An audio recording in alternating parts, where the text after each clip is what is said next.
राधे राधे दोस्तों, कैसे हैं आप सब। तो आज हम बनाएंगे फूल गोभी आलू के बहुत ही स्वादिष्ट पकौड़े। ये पकौड़े खाकर तो आपको मज़ा ही आ जाने वाला है। और यहाँ पर मैं आई हूँ अपने भाई की शादी में, तो पंडित जी यहाँ पर पकौड़े बना रहे हैं। ये बहुत ही स्वादिष्ट पकौड़े बनाते हैं। तो चलिए ये रेसिपी आपके साथ भी शेयर करती हूँ। हमने यहाँ पर लिया है 4 किलो फूल गोभी। तो फूल गोभी को इस तरह से बड़े बड़े टुकड़ों में काट लेना है। छोटे छोटे पीसेस मत करिएगा, क्योंकि फूल गोभी के जो पकौड़े होते हैं वो इस तरह से ही होने चाहिए। यहाँ पर देखिए पंडित जी जो हैं वो आलू छिल रहे हैं, क्योंकि साथ में हम बनाएंगे आलू के पकौड़े। तो यहाँ पर हमने 2 किलो आलू ले लिया है और बड़े बड़े ही आलूओं का इस्तेमाल करिएगा। देखिए पंडित जी कितने अच्छे से काट रहे हैं, बिल्कुल इक्वली, जैसे लग रहा है कि ये मशीन से काट रहे हों।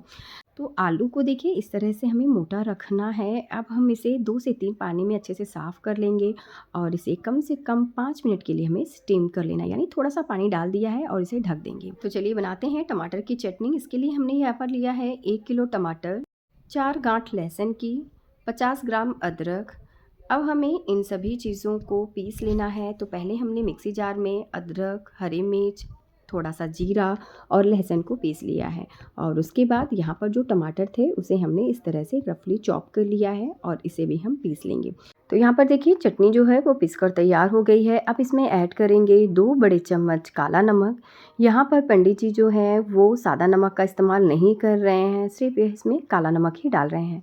साथ ही डाल देंगे 1 चम्मच हींग, 2 बड़े चम्मच चाट मसाला। और इसमें कुछ भी नहीं जाएगा, लेकिन ये चटनी वाकई में बहुत ज़्यादा स्वादिष्ट बनी थी। तो मैं तो आपको क्वांटिटी बता रही हूँ, लेकिन पंडित जी जो हैं अपने अंदाज से ही सभी चीज़ें डालते हैं। तो यहाँ पर अब इसे इन सभी चीज़ों को अच्छे से हम मिक्स कर देंगे। तो चटनी में चाहें तो आप थोड़ी सी हरी धनिया का भी इस्तेमाल कर सकते हैं। हमारे पास नहीं था इसलिए हमने इसका इस्तेमाल नहीं किया है। अब हम इसे साइड में रखेंगे। तो चलिए बनाते हैं पकौड़े का घोल। उसके लिए हमने यहाँ पर लिया है एक बड़ा सा बर्तन और उसके अंदर डालेंगे 1 किलो बेसन।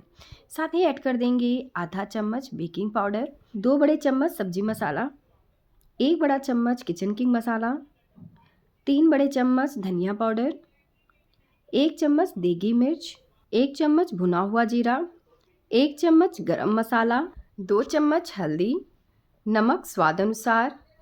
साथ ही डाल देंगे 2 बड़े चम्मच अदरक, लहसुन और हरी मिर्च का पेस्ट। अगर आप लहसुन नहीं खाते हैं तो लहसुन को अवॉइड करिएगा। अब हम इसमें थोड़ा थोड़ा पानी डालकर इसे हमें अच्छे से फेंट लेना है। तो पहले थोड़ा सा पानी डालिएगा और इस तरह से हाथों से हमें इसे फेंट लेना है, ताकि इसमें कोई गुठली ना हो। मेरी तबीयत थोड़ी सी ठीक नहीं है और उसकी वजह से थोड़ा सा बोलने में भी प्रॉब्लम हो रही है, लेकिन प्लीज़ आप थोड़ा सा एडजस्ट कर लीजिएगा। जब कभी भी आप पकौड़े का घोल बनाएं तो उसे एक ही डायरेक्शन में देखिए इस तरह से ही फेंटा करें। इससे जो पकौड़े हैं वो बहुत ज़्यादा फ्लफ़ी बनेंगे। तो आप देख सकते हैं किस तरह से इसकी कंसिस्टेंसी होनी चाहिए, बिल्कुल पोरिंग वाली। तो यहाँ पर देखिए हमारा जो पकौड़े का बैटर है वो भी बनकर तैयार हो गया है, लेकिन पंडित जी जो हैं इसमें हींग डालना भूल गए थे।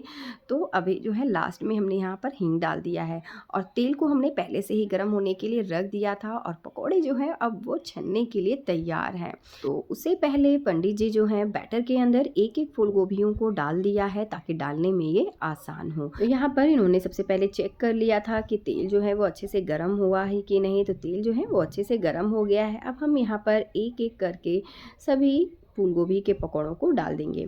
यहाँ पर गैस की फ्लेम को हाई ही रखें और उसके बाद देखिए सभी पकौड़ों को हम इसमें डाल देंगे, जितना इस कढ़ाई के अंदर आ रहा है उतना।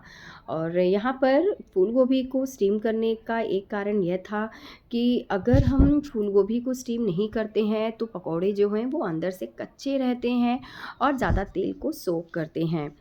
तो यहाँ पर उलटते पलटते हुए यहाँ पर प्यारा सा कलर आने तक हमें फूल गोभी के पकौड़ों को छान लेना है। इसे तो देखकर मुझे अभी से ही मुंह में पानी आ रहा है। ये देखने में भी बहुत ज़्यादा सुंदर लग रहा है, खाने में तो बहुत ही ज़्यादा स्वादिष्ट रहा था। तो ये देखिए यहाँ पर एक बैच हो गया है। अब हम इसे एक ट्रे में निकाल लेंगे।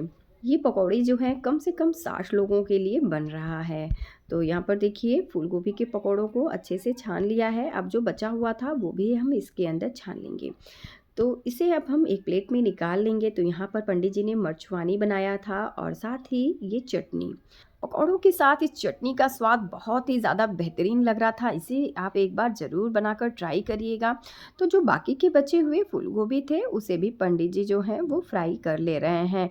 यहाँ पर देखिए बहुत सारे पकौड़े बनकर तैयार हो गया था। तो चलिए अब बनाते हैं आलू के पकौड़े। तो इसे भी हमने पहले बेसन के घोल में डिप कर दिया था और एक-एक कर सभी आलू के पकौड़ों को इसमें डाल दिया है। अब गैस की फ्लेम को हाई करेंगे और इसे उलटते-पलटते हुए क्रिस्पी होने तक इसे हमें छान लेना है। तो यहाँ पर मैं थोड़ी देर के लिए बैठ गई थी क्योंकि पंडित जी कुछ काम कर रहे थे। तो उन्होंने कहा दो अब हम निकालते हैं, क्योंकि तेल में से इसे निकालना थोड़ा-सा डेंजरस भी होता है, जिसको एक्सपीरियंस होता है वही निकाल पाता है। और यहाँ पर देखिए आलू के पकौड़े भी जो हैं वो बनकर तैयार हो गए हैं। तो आप भी इस तरह से आलू और फूल गोभी के पकौड़ों के मज़े लीजिए और यह रेसिपी आपको कैसी लगी हमें ज़रूर बताइएगा। तो मिलते हैं एक नई रेसिपी के साथ, तब तक के लिए राधे राधे।